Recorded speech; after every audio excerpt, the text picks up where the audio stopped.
Alors, nous sommes avec je réfléchis sur comment la présenter. Hein. Il y a tellement de choses à dire, donc je vais juste aller au plus simple. Nous sommes avec Madame Akou Rose Tchebi, pour ne pas dire Tchebi Rose Akou, ou bien Tchebi Akou Rose. Je préfère Akou Rose Tchebi. Akou Rose Tchebi. Oh my gosh, you understood? Understood. Ok, d'accord. Elle est consultante business analyst et CEO donc de Rose Company. Rose Company. So I want to know why is it in English? One goal, one vision. Il a complété. Alors, Okay, déjà bonjour. Okay. Bonjour à tout le monde. C'est avec un très grand plaisir d'être parmi vous dans l'émission, la fameuse émission Nectar, voilà, à la TVT. Je suis l'émission depuis la France. Je suis vraiment... Oh, nous sommes ravis. Je aussi depuis la France, avec plaisir. Donc, je regarde tout ce qui se passe. Et voilà, c'est un plaisir d'être là. Yeah. Alors, pourquoi Rose Company en anglais? So I like English. Yeah. You know, I speak English. So for me, Rose Company is like an international company. The reason of why I chose Rose Company, one goal, one vision for my company. Yeah. Okay. Yeah. It's a pleasure to have you today. Yeah. A great pleasure. You can be sure for that. Pleasure. Yeah. Okay, thank you. To have you right here, you know, by my side. Yeah. Alors, je tiens à le dire, il faut pas, peut-être, bon, on est un peu dans le système francophone, on ne doit pas le dire, mais notre cher invité est super jeune. Je peux le dire? Oui, bien sûr. Ans. Bien sûr. 24 ans. Là, j'ai 25, je vais avoir 26 le mois prochain. Yeah! Moi, je suis quoi le corps? Là, je suis avec Béa. Mais c'est avec Béa, on donne avec Béa. Ah, tiens! Donc, vous voyez que elle a compris mon vœu. Non, mais on a mis en doute votre VB. Bon, on va pas parler VB. Alors, je sais que Rose Tchebi a un parcours super édifiant. Et je sais que nous allons beaucoup plus parler justement d'un thème. Hein. Il faut croire en soi, il faut se battre et de cet événement qui arrive le 27 à Takpamé. Mais avant quand même, c'est pas possible d'avoir Akou Rose Tchebi et de ne pas parler de ce parcours-là quand même. J'ai ouï dire que très jeune, vous avez dû vous battre toute seule déjà. Exactement. Vous êtes arrivée en France en étant enceinte. Et seule pour faire vos études. Oui. Alors, parlez-nous un peu de comment a été votre parcours d'ici jusque-là. D'accord. Alors, je vais commencer après le bac. Donc, j'ai eu un bac D, un bac scientifique. Je suis venue à l'université, j'ai passé des concours, ça n'a pas marché. Après, je me suis retrouvée à la FASEG et j'ai choisi une spécialité économie internationale. Donc, j'ai fait de 2014 à 2017. J'ai eu ma licence en économie internationale. Donc, juste après ça, après ça, j'ai fait un stage à la BTCI, à la direction, voilà, l'ex-BTCI, voilà, à la direction générale. Donc, après mon stage en 2018, début 2018, j'ai fait le parcours Campus France. J'ai eu une admission à l'université de Paris-Nanterre pour une licence. Donc, j'ai repris une licence à Paris-Nanterre. Et voilà, arrivée en France, j'étais enceinte. Puisqu'en quittant ici, j'étais enceinte de 2 mois de mon fils, Michael. Je lui fais un coucou de passage. Coucou Michael. Il est super beau. Hein. On doit avoir une photo de Michael quelque part. On en parlera tout à l'heure. D'accord.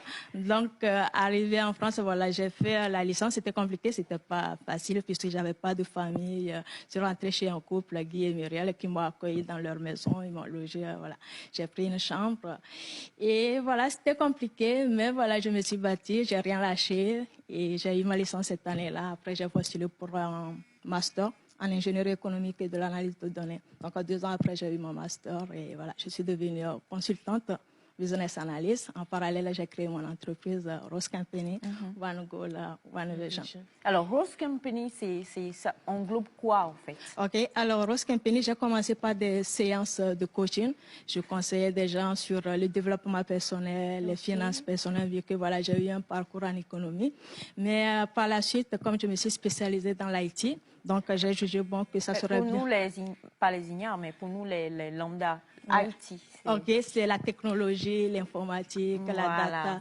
Donc, les tics, comme nous disons en français. Ok. Donc, comme je me suis spécialisée dans ce domaine-là, il y avait une demande très forte. Et j'ai dit, OK, ben, il faut que je réaménage, au fait, les services que je vais offrir à mes customers, mes clients. Voilà, voilà.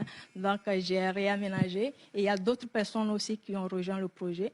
Donc là, j'ai 2 collaborateurs, un qui est juriste en affaires, donc il s'occupe de la partie administrative et tout. Et on a un directeur artistique qui s'occupe de la partie design web, les graphismes et tout. Et moi aussi, je fais beaucoup plus de la conception du site internet, de la communication digitale, le web marketing. Voilà. Je comprends la petite expérience qu'on a eue donc avec madame, enfin, je dis madame parce qu'on est dans notre domaine, il faut quand même parler avec respect. On a fait une affiche, elle a refait l'affiche pour envoyer. J'ai dit, annulez. Ah ben, sérieux quoi, franchement, voilà, je sais que José doit se retourner dans son fauteuil, on salue José quand même. Alors, justement, on en parle, Oui. et je le sais que vous avez aussi, on a dit que vous étiez trop jeune pour travailler en banque. Vous avez postulé et on vous a refusé le fait de travailler en banque, Ouais. c'est vrai. Ouais. Vous avez dû faire de petits boulots. Et Exactement. vous avez même vendu de l'essence dans une station. Exactement, avait dit. Non. Ouais. J'avais un pote qui a son oncle qui avait ouvert voilà, une station d'essence. On va pas donner la marque. Non, Non, je donne pas. Ouais, je préfère voilà, garder le silence sur ça. Et juste après mon stage, comme je faisais le parcours Campus France, je m'ennuyais à la maison, donc j'ai dit il faudrait que je trouve quelque chose à faire pour avoir des revenus, pour payer mon loyer et tout le reste. Donc j'ai parlé avec l'ami et il m'a accepté, il a dit ok, tu peux aller vendre de l'essence à la station d'essence. Donc j'ai accepté. Donc vous étiez pompiste. Voilà, j'étais pompiste. C'est une belle, moi je trouve. Carrément. Ouais, hein, Carrément. franchement. Ouais. C'est une vrai, belle. ça. C'était comment? Parce que c'est pas là, elle a 26 ans bientôt. C'était encore il y a longtemps. Oui, j'avais à peu près 20 ans. Voilà, 20 quand ans, les gens 21 venaient, ans. comment ils vous parlaient en tant que pompiste? Tout Bon, en essence. on me trouvait très jeune, on dit, déjà, on y est encore, alors ici. Waouh, hein, Et comme c'était quoi. pareil aussi à la BTCI, quand je suis partie, on dit, toi, tu es une gamine, tu n'as pas fini d'allaiter, qu'est-ce que tu viens chercher à la banque? Ouais. Vous vous rendez compte, on lui a refusé, malgré elle était qualifiée, on lui a refusé un poste parce qu'elle était trop jeune Trop en fait. jeune, ouais, j'avais 20 ans quand je suis partie à la BTCI. Donc, voilà, ouais. Moi-même, j'aurais refusé. Non, je rigole, mais quand même, je crois que quelque part, est-ce que ces refus ont boosté votre caractère parce que vous êtes, votre confiance, comme dit Semefa, parce que vous êtes beaucoup battu quand même pour en être où vous êtes aujourd'hui. Oui, après ces refus, j'ai dit peut-être c'était pas le bon moment ou le bon endroit. Il y avait d'autres opportunités qui m'attendaient. Donc, j'ai dit, OK. Après, on m'a conseillé, Rose, ça serait bien que tu continues tes études. Tu es trop jeune et ça serait compliqué qu'un employeur te donne voilà, un boulot. Donc, voilà, j'ai essayé de cogiter. Après, j'ai dit, OK, pourquoi pas. Je peux toutefois continuer mes études. Mais ça serait à l'étranger, aller apprendre voilà, d'autres façon de vivre, d'autres manières de faire les choses. Et de là est né un second bébé après notre petit garçon, qui est ce livre, ce roman que M. Yassataï tient en main et dont il va nous parler justement. Le livre, le titre N'abandonnez jamais. Déjà un titre évocateur. J'ai lu juste la page là, parce que ça parle de pensées, paroles qui peuvent définir la vie, ça parle de viser loin. Voilà, moi je l'aime, je suis amoureux. Ouais, c'est bon là. Vérifie ton micro. Bachana dit n'abandonne jamais, vérifie toujours ton micro. Ah ouais, voilà. Donc je parlais du livre dont le titre est N'abandonnez jamais. Et toi, j'ai lu le parcours de l'autrice. N'abandonnez jamais, en parlant avec vous tout à l'heure, on comprend que vous n'avez jamais lâché rien. Jamais lâché. Jamais. Quand on me dit non à quelque part, je pense toujours qu'il y aura un oui. Quelque part d'autre. Quelque part. Ouais. Super. Est-ce que c'est parce que, ce que je vais dire là, je sais que je me fais laminer par les téléspectateurs. Ouais. Vous savez, quand on est jeune là, on a une force, adrénaline. On est vif quoi. Est-ce que